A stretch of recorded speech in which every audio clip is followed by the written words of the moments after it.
All right. So, welcome everybody to the 2026 ReWild Long Island summer program. And this is our informational webinar. So, many of you guys might be wondering what we're going to be talking about today. We're going to first go through what is ReWild, how can you ReWild, and meet some of our organizers, our commitments and expectations for you as either an intern or volunteer, our locations, and next steps for the 2026 summer program. So we'll be starting off with what ReWild likes to use a lot. It's like all over the place for them, which is called Crown.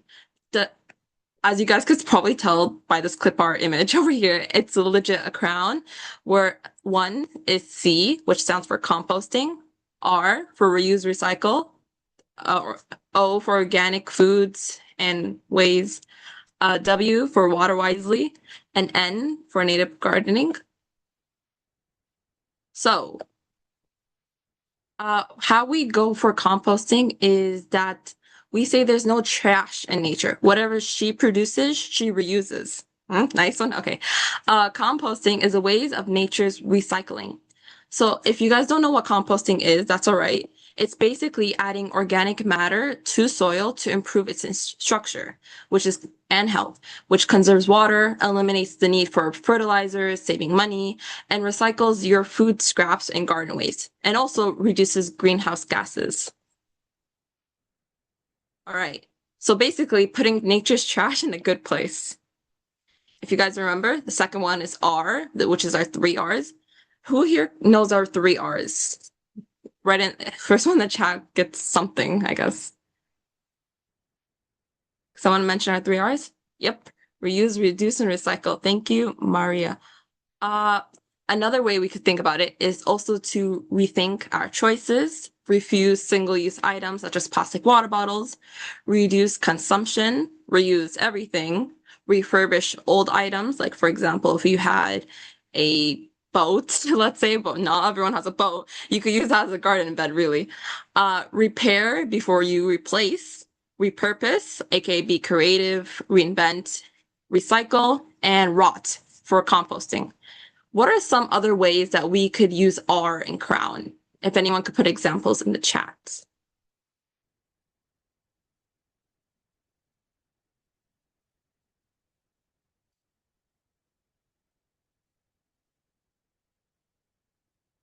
I'm seeing a lot of answers.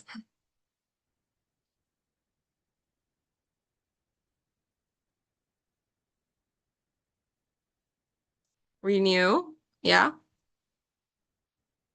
Thank you. Yep. So we also could, for example, refuse single use, right? Instead of using a plastic bottle, you could use a metal bottle.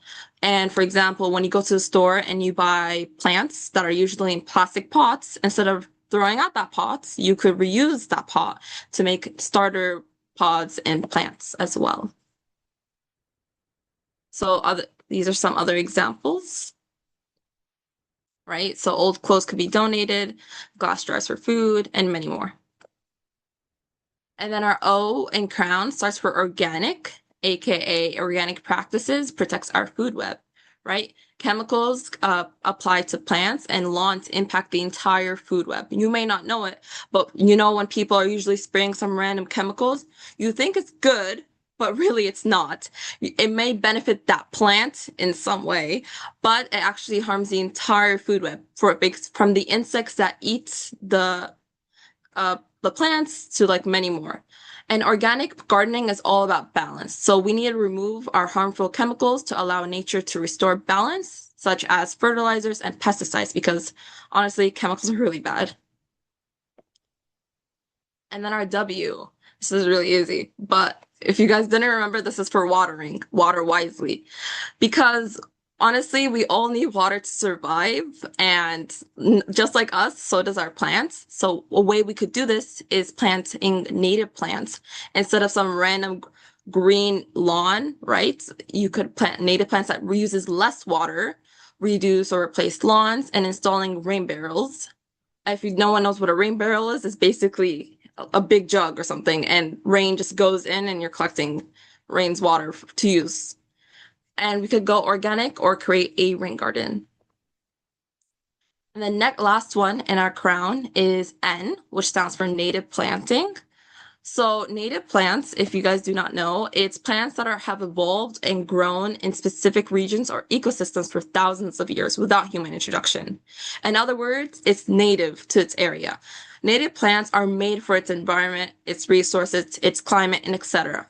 For anyone who took biology, we know that in the environment, there has to be equality, aka equilibrium.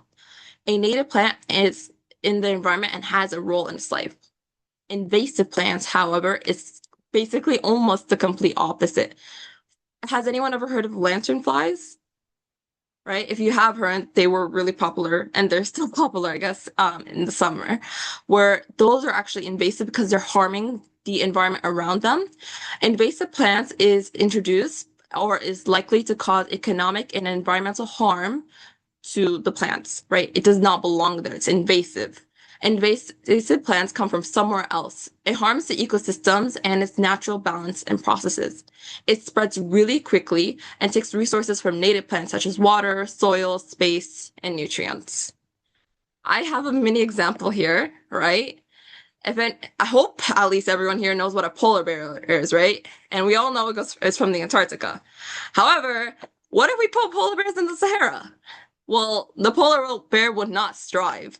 So that's why it has to be go to its native area, which is the Antarctic, and not the Sahara, because honestly, that polar bear is really sad.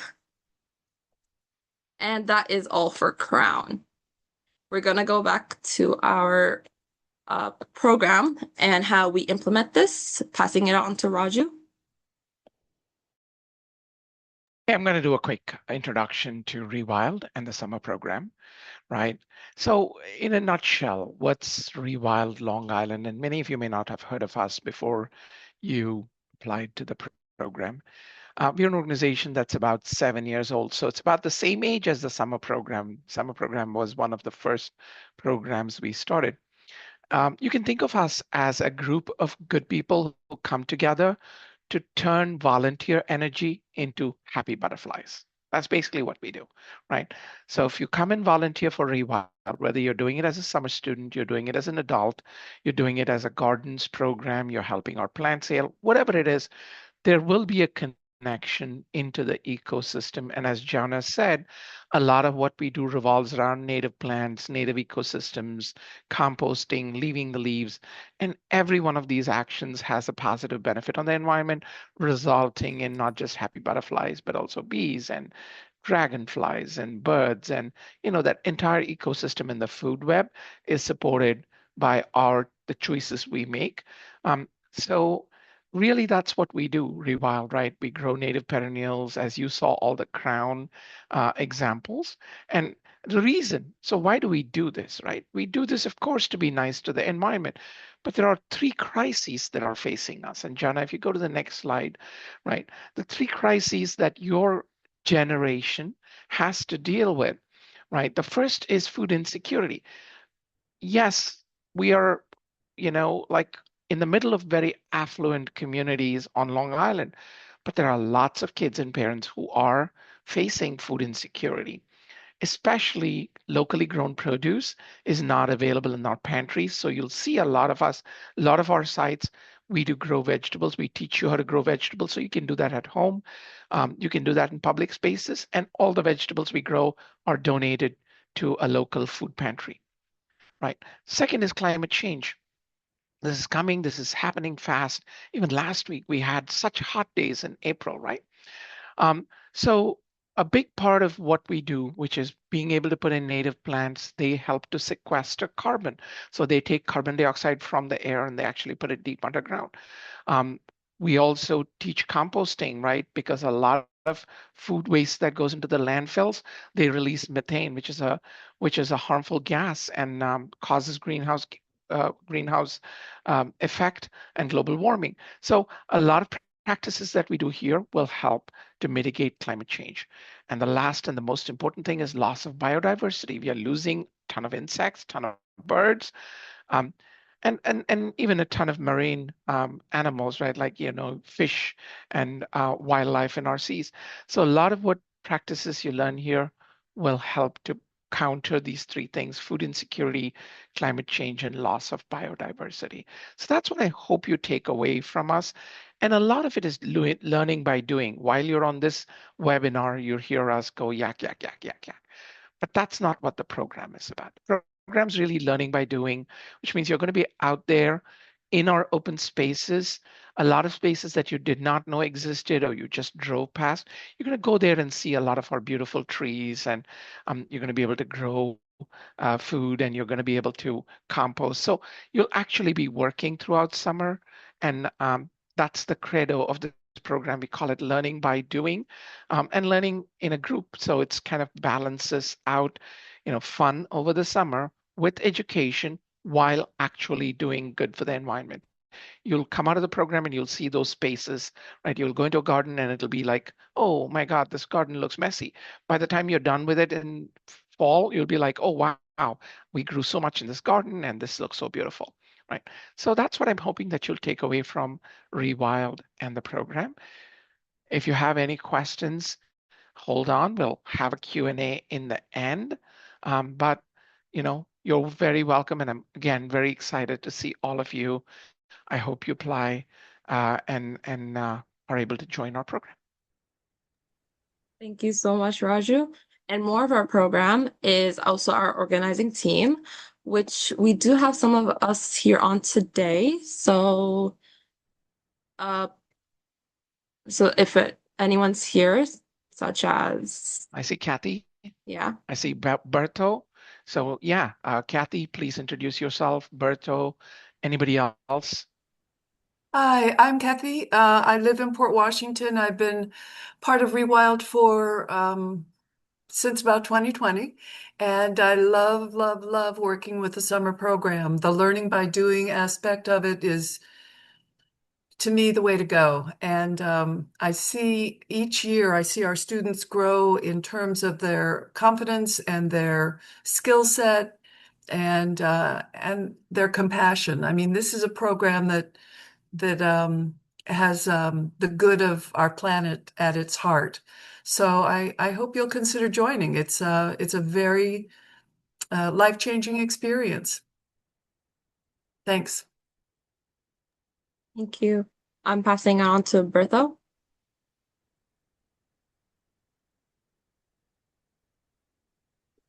Good afternoon, everyone.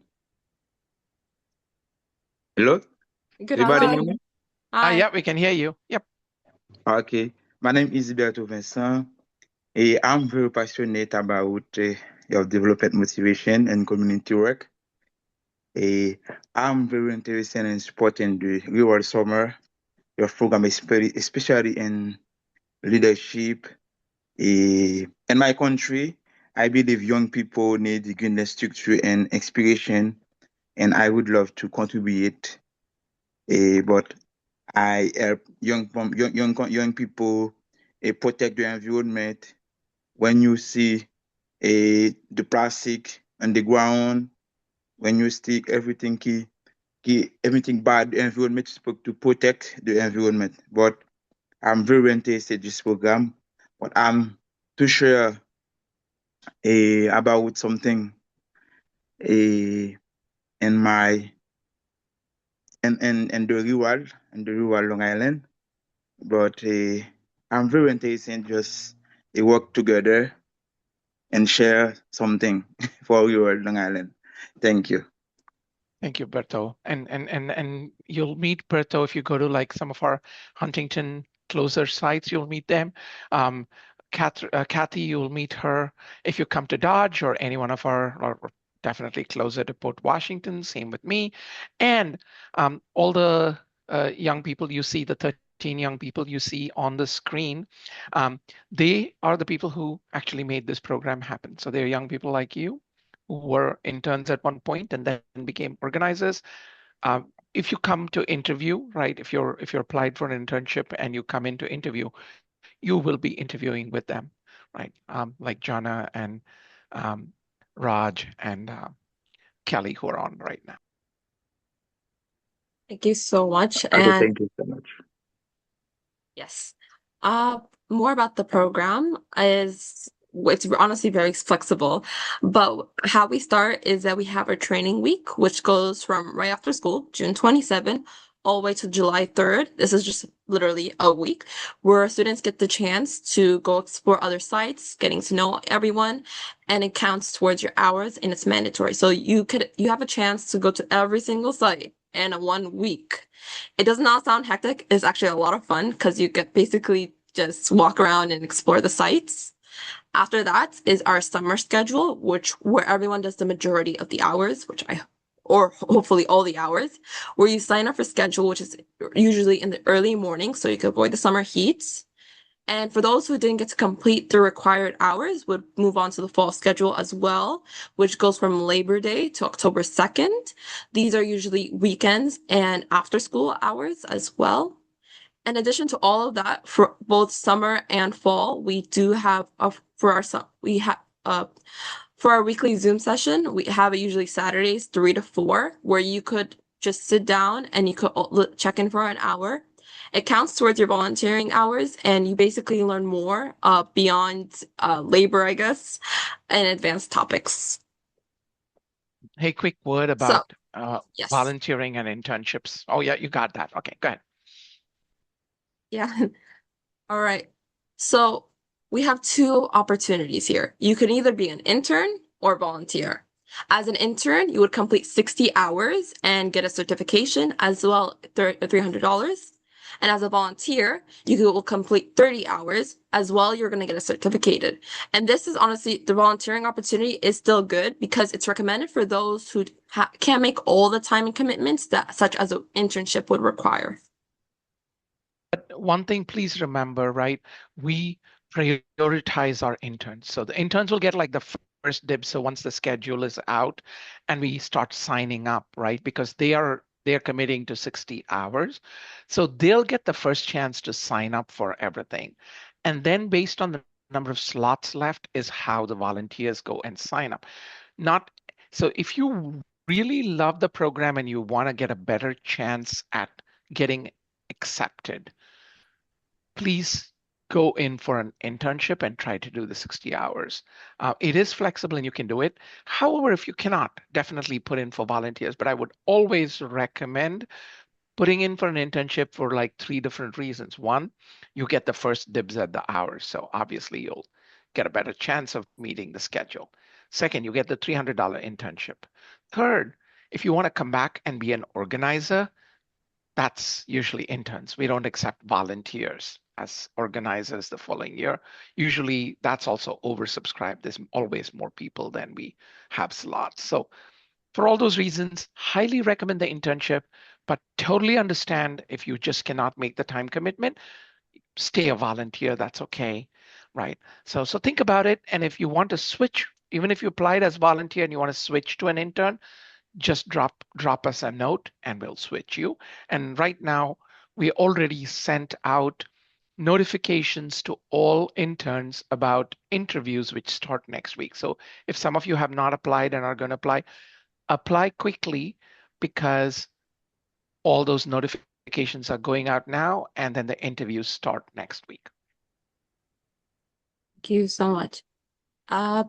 Yes. And this is our current list of locations. I don't know if you can recognize where you live on the map, but as you can see, we have a lot over here in Port Washington, and we have expanded all the way to basically Huntington in the North Shore. So just like, yeah. And we're gonna go more in details now with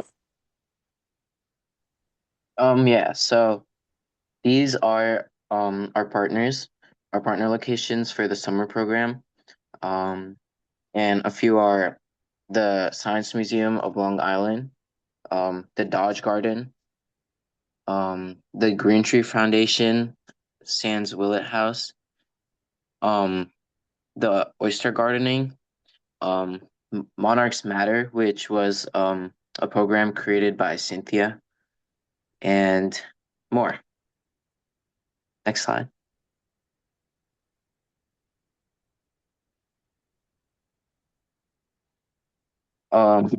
So these are some of our locations. We have the Science Museum of Long Island. I'd say it's one of the visually like one of the more beautiful spots.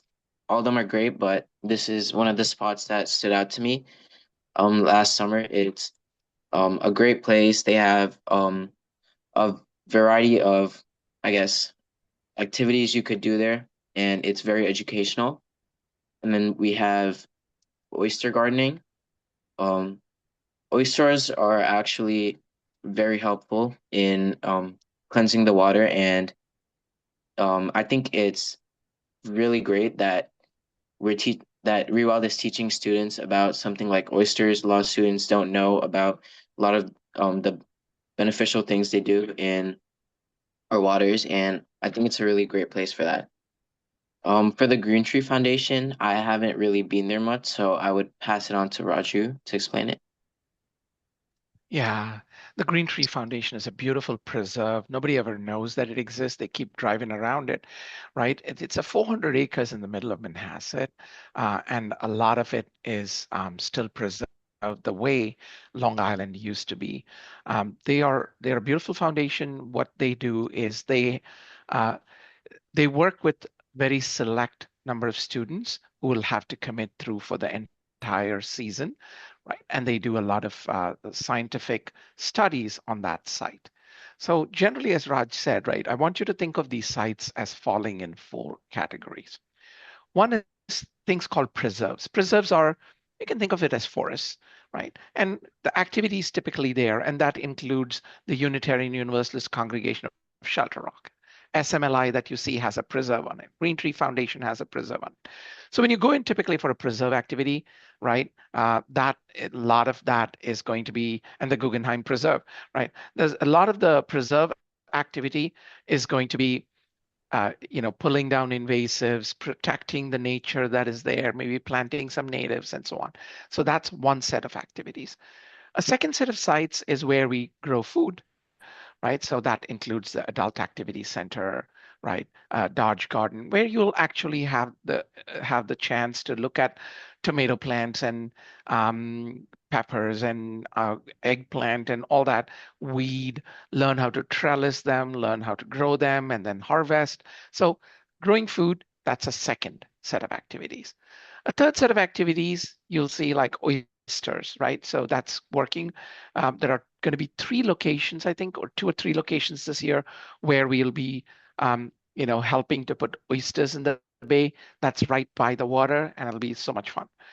And then the fourth set of activities are student created activities, right? So some of our students, especially those who became student organizers, said, hey, I'm going to make my own activity and offer it to students. So for example, as Raj pointed out, Monarchs Matters was created by Cynthia, who was a student, she's still a student. So she created an organization called Monarch Matters, and she teaches students how to raise monarch butterflies, feed them, track them with tags and so on. So that's a great program. Runs for 3 weeks each session, and by the end of it, you're releasing your own monarch butterflies. Safa Said created a program called Arts and Activism. She called it Roots and Reflection. It's an arts and activism program where you go into a garden and then you create artwork and crafts that then help to protect and beautify that garden. So there's lots of things where you will find creative ideas. And depending, and what we say is, hey, try a little bit of everything, right? So try some preserves, try some gardening sites, try some oyster sites, definitely raise and release your own monarch butterfly and come in and do some craft work, right? So your 60 hours will fly if you divide them up, or even your 30 hours will fly. 30 hours, I don't think you'll be able to do everything, but you go to different places, try it out, and have fun. So that's really what this program is about. And the program is flexible, as Jana said. Some things will be on weekdays in the morning, some things will be on weekdays in the evening, some things will be on weekends. So really depending, you may not be able to get a ride on weekdays at a certain time. Great, then come in on weekends, right? So it'll be pretty flexible. Or you're doing SAT prep on a Wednesday from 4 to 6. Great, you can avoid that and you can do it some other time. What if you're going away for vacation for 2 weeks? No problem. Do 8 hours or 6 hours, like a couple of weeks, build up your time, and then go off on vacation. come back and do more hours, right? So definitely the program over time, we have learned that flexibility is the key. That you're being flexible does not mean you don't have commitment. It's just that you commit when you have the time. Okay? You commit and have fun when you have the time, but at the same time, there will be some flexibility. Now, suppose you say, I'm going away for 2 months. Can I do this program? Well, no, unfortunately, if you're going away July and August, that's when the program is, right? So it's not infinite flexibility, but definitely there's enough flexibility there for you to have fun, learn a lot, and contribute back to the environment.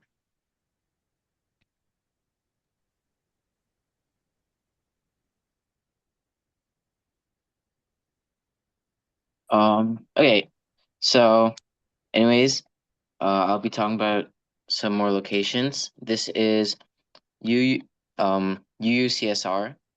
So it's the Unit Unitarian Universalist Congregation at Shelter Rock. It's so the events actually are hosted like behind the building, and it's kind of more over here we do like weeding and last summer when I went, we did more of like removing roots, stuff like that. It's really fun. Just make sure to bring like bug spray, mosquito repellent. Um, and then we have the Guggenheim Preserve, which is better known as the Sands Point Preserve. So at the Sands Point Preserve, it's also like really fun. And here this is one of the more locations with where you have a more like variety things to do. It is a very beautiful location, and there are also goats there. I want to mention that it's very nice. Um, and they're also an attraction, yeah. And then we have the water testing. So for the water testing, essentially at TTPW, you kind of like learn about I guess like the quality of the water, and you learn about some of the organisms in the water. It's and yeah, over here we also did a little bit of planting, and yeah, I'd say it was a really fun experience along with the other ones. And I haven't really been to Sans Willet's house as much, so I would pass it on to Jana. Yeah, the San Zuida's house is also another beautiful location. It's honestly it has this nice, very big pollinator garden where students would tend it, water it, and also take care of the shrubs on the side. A lot of watering, but a lot of plant and nice and colorful plants. I remember one specific week that I went as in my intern years, we actually did garden uh garden plotting. Like we planned out how the garden would look. That's not the specific term. Forgive me. Yeah. So that's the Sans Willet's house.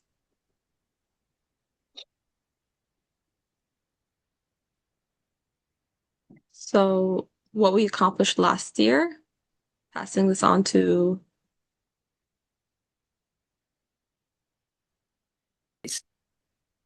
ReWild Long Island offers diverse programs including summer program, plant sales, ReWild talks, community garden, compost project, garden design workshop, and native to Long Island plants. In addition, some of our own talented students successfully started up their projects through ReWild Long Island and expanded the program from commitment and hard work.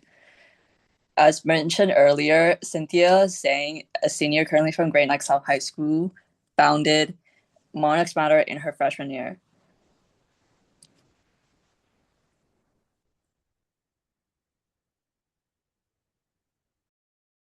And this is a photo from our 2025 interns and volunteers. This was at Rewilding Now, our opening ceremony. And as well as the North Shore North Shore Summer Program, there's a South Fork, which is more in Long Island, if that's where you live. More information on that on the website.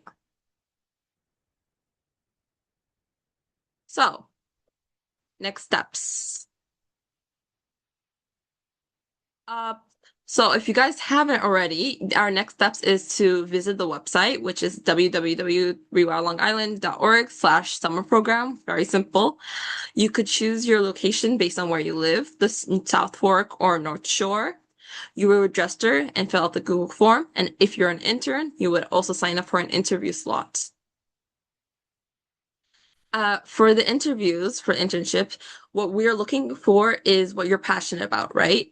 Biodiversity, climate change. Do you have time over the summer, your commitments, and uh, your availability overall? So, yeah. And lastly, we're very grateful for our donors and with their generosity and support. Special thanks to the New York Community Trust, the Community Trust Chest of Port Washington, Long Island Sound Study, the Chaplain Harry Foundation, Manhasset Community Fund, and the NFWF. So this is now the time for Q&As. Anyone who has questions, simply raise your hand, unmute, or type it in the chat. We're here to answer.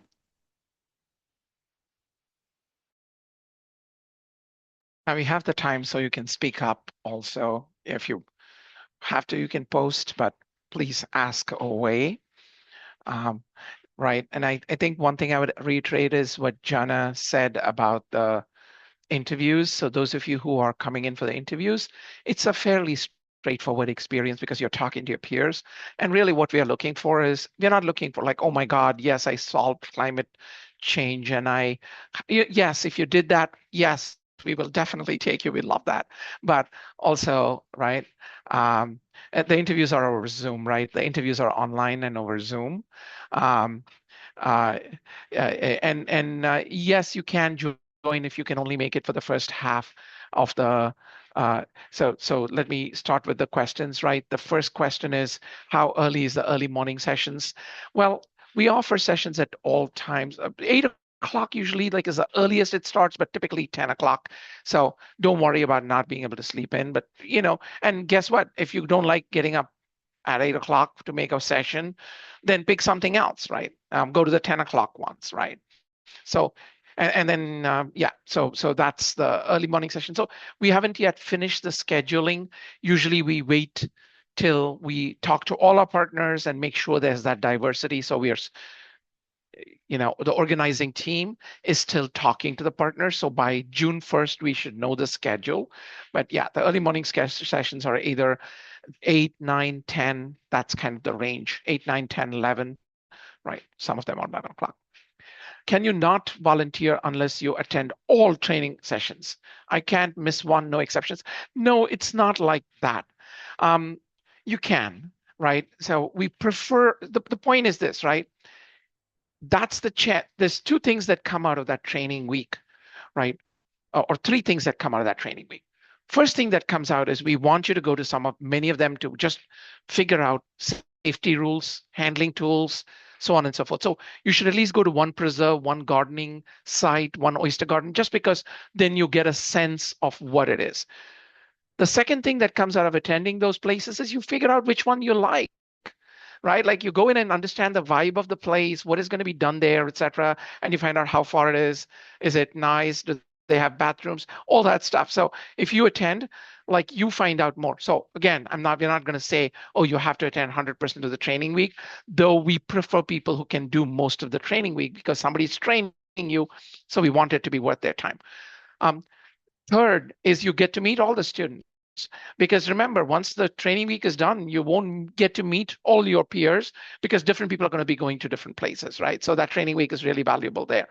And the fourth is you rack up the hours, right? So as Jana kind of hinted, it's like first day of school. They don't do that much, but you get the hours. So yeah, so absolutely, if you have to miss a couple of training sessions, please, that's not going to be a bar. But if you're going to miss all of them, if you say, hey, that's the week I'm going away to vacation in the Bahamas, well, guess what? That's going to reduce your chances of getting in. We'll put you on kind of a maybe list and then come to you in the end if we have spots, right? That's what we tend to do if you're not able to attend any training. But as long as you can make most of the training, I would encourage you to, apply. So there's no, we don't say, oh my God, you got to do it 100%, because we understand something else might be happening that week. Um, are the internships taking in person or in Zoom? They're all over Google Meet. So they take place from the 26th onwards. If you have applied for an internship, you already should have received an email asking you to book a slot, a calendar slot on, you go to a Google Calendar and book a slot. And then as part of that calendar invite, you'll get a Google Meet session. And you can put that into your calendar and show up, right? And when you show up for that interview, please have reviewed the website, right? And of course, have your questions ready, right? So just like, don't show up there and say, oh, have you been to our website? Like, no. Like, okay, do you have any questions? No, I don't know. When is the program? It's like, well, if you ask us something that's just right there on the website, that doesn't show like a whole bunch of commitment, right? So be like, you don't have to spend an hour or something. You just spend 5 minutes, 10 minutes, go to the website, understand how the program was, look at some of the sites, say, okay, yeah, I can see this being a match for me, right? And then come to the interview with your questions. Right. Exactly. And thanks, Jana, for answering that, right? Once you apply, you select your slot. Can I make only half of the first week of training? Yes, please be clear about that. Yes, if it becomes a toss up, it's always like an interview thing, right? So if we have, let's say, 35 slots and we have 50 applicants, and then you're the only person, the only thing that differentiated you from somebody else was you could make it to half the training week, then we'd say, hey, this person deserves it more or something, but we don't have a firm rule. Like you go ahead, apply, be clear about being attending the half of the training session, and then we'll take it from there, right? What skills do students usually gain from being involved in this program? That's a really good question. I'm going to turn that to Jana, Raj, and Kelly. Jana, what are 2 skills you learned through this program? Way to put me on the spot. 2 skills I guess I learned was honestly how to take care of a garden. I didn't really know how to do that before. And, I guess get out of my comfort area, because I do have to admit I still am scared of bugs, but there is bugs out there, so you're getting out of your comfort zone as well. So you're being more aware. That's my overall answer. Okay, you learn to love the bugs. Not love, but dislike the squish fewer bugs. Okay, other than lanternflies. All right, Raj, what did you learn? What are the 2 things you took away for yourself? So I want to start on one of the more important things I took away, and this is like a really big misconception. It's a lot of people think plants, like all plants, are just good, but that is not the case. There are a lot of invasive plants, and it's very important that you learn the distinction between invasive and native plants. And um, I guess the second thing I learned was kind of like working together as a team. And it's not like it's not just like, oh, like teamwork, like I'm saying I'm doing this, I'm saying I'm doing that. It's like actually like important. Like you can't pull a root just by yourself. You need more than one person to plant a garden, and it's very essential that you work with other people at your time in ReWild. Yeah, and think about it. Like all our organizers, they are in different grades in different schools, and they worked together. I mean, I truly think you shouldn't think of this as a program where we kind of like coddle them or anything like that. Jana and team put the presentation together. We just put them on the spot. They were going to present at the Yes Summit, right? Yesterday, unfortunately, got canceled. So it's tons of stuff that they just do it by themselves. We put them in a Zoom room and lock them up and say, hey, you come up with the answer, and then they do. So that's amazing. Kelly, what did you learn? What was your biggest For me, takeaway? I learned commitment. So for me, when I was a intern last year, I remember I would sign up like almost nearly every morning, and I was committed to taking out like invasive plants such as like boysenberry berries and other invasive plants that we have taken out. I thought it was an enjoyable experience, and I was able to manage my time with other priorities that I have in my other life. Yeah. And Kelly, I think you did far more than the 60 hours, right? So yeah. Yeah. So there are people who just like get the bug and then they're not, you can't stop them. So yeah, there are people. There was somebody last year that did 100 hours. I'm like, oh my God, that's crazy. But they just loved it. I mean, they just showed up and they did it. So I guess they had fun is one thing I can say. So at least uh, some of them did. I don't know, Kathy, was there anything else you'd say that students take away? Well, I think you touched on it. I think the confidence that the students gain from creating programs like this and working with their cohort, their other students to organize programs, those are skills you take into your career and they're really lifelong skills, very important skills. Anila says, thank you, Kathy. Right. And I'm not a student, but I love taking, I mean, like Kathy and I can speak it for Kathy on this. We love being engaged in this program simply because the passion that you all bring to it is so important, right? Like we love the fact that there are young people who are committed to making the planet a better place and are willing to put the time and energy into it, right? It just gives us hope, right? Like makes our work more meaningful, the fact that you take something away. So we just love working with you all. Neela says, do most people who apply make it into the program very selective? The secret is people who apply early almost always make it, unless you, like, let's say if you're applying for an internship. So separate out interns and volunteers, right? If you want to get into the program, apply early and ace the interview. Ace the interview is not even like ace the interview half the time, like show the commitment and have the time, you make it into the program. If you apply late, right, then it becomes harder because there've been, like, we always say, hey, this person is acceptable and that person is acceptable. This person applied earlier, then they deserve a chance earlier, right? So that's how it is. So early applications, internships always get in. Volunteers get in after interns. But still, volunteers are also first come, first serve. So the earlier you apply, even as a volunteer, the more likely you are to get in as a volunteer than later. But interns are obviously, right, prioritized. So that's kind of how I would say, right? Last year we accepted about half, or maybe somewhere between half and 2/3 of the people. But that's because a whole bunch of applications came in late. And right now we are at that cusp, right? So if we have like 30, 35 spots, I think we have like 22 or something like that taken. So if you put in right now to be an intern, there's a very good chance that you can get it. Right. Yeah. Will events be canceled because of the weather? Will it be rescheduled? If this is another secret of the program, if events are canceled because of the weather, then you get the hours. Right. Well, don't like look at the weather and sign up for rainy days or something. But it's been known to happen that, sometimes it's super hot days and we may cancel, like the organizer might say, hey, this is too hot. We'll give you the hours. The organizer is not able to make it, or the weather screws up or whatever, we give you the benefit of the doubt for those days and you take it, right? Yeah. And exactly, we have a WhatsApp chat. Thank you, Jana, for putting that in.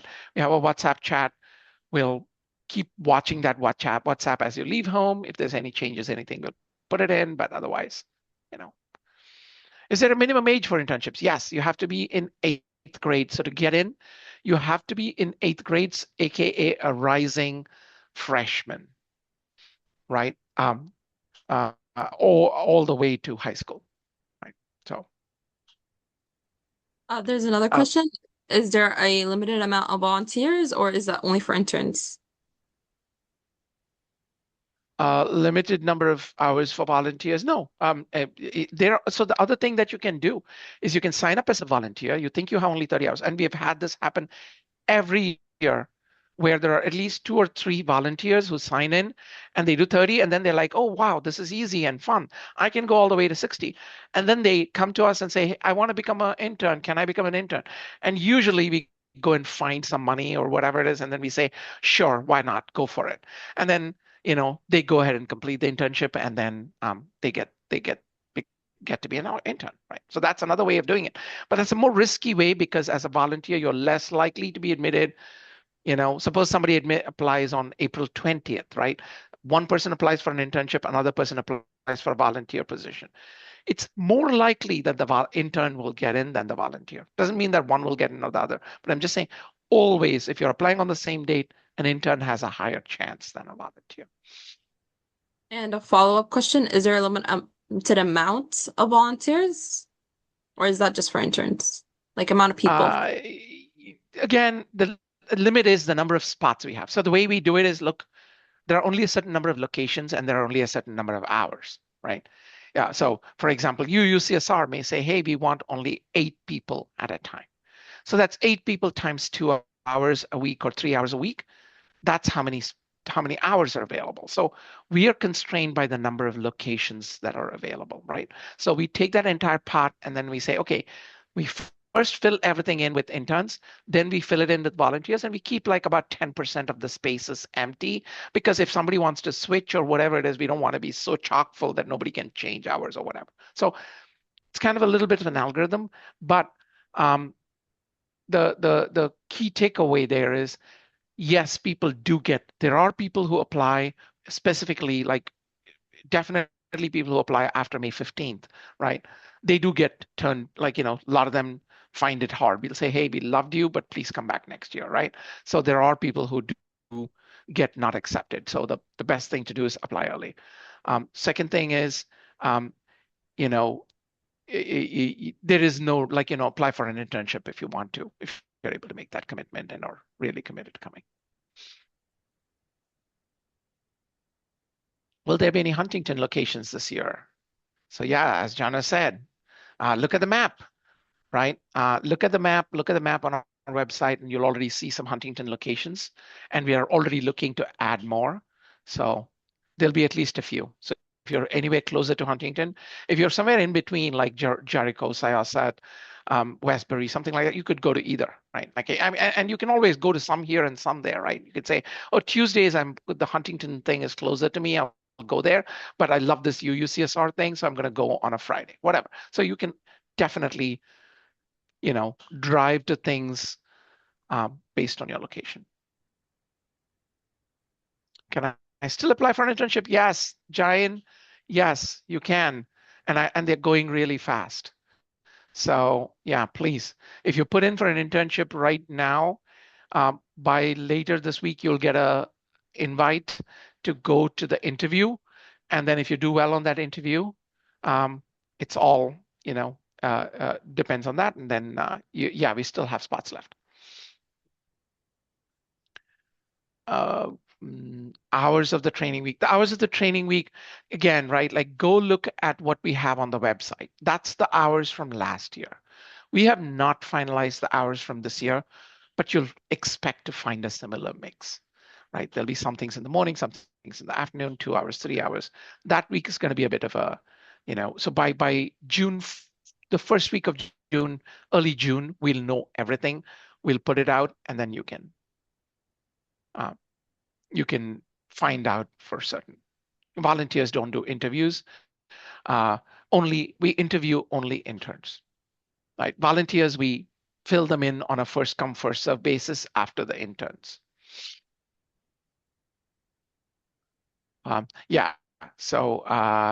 Please sign up, and we'll send you the link. Sign up to the sessions, and we'll send you the calendar, like the Google Calendar link, and then you can go pick a time that works for you, if none of those times work for you. So right now we are doing interviews from April 26th through May 1st. We'll do a second round of interviews from May 17th through the 22nd, right? That week, May 18th week, we'll do. So if you don't find a spot now, we'll still have interview spots in May. Don't worry, it only goes on the order of application. So don't worry about whether I interviewed early or late. That doesn't matter. It's more important that you interview and apply early. Thank you, Myra. Thank you so much, Luke. Thank you, Berto. Does anybody else have any other questions? We can stop recording.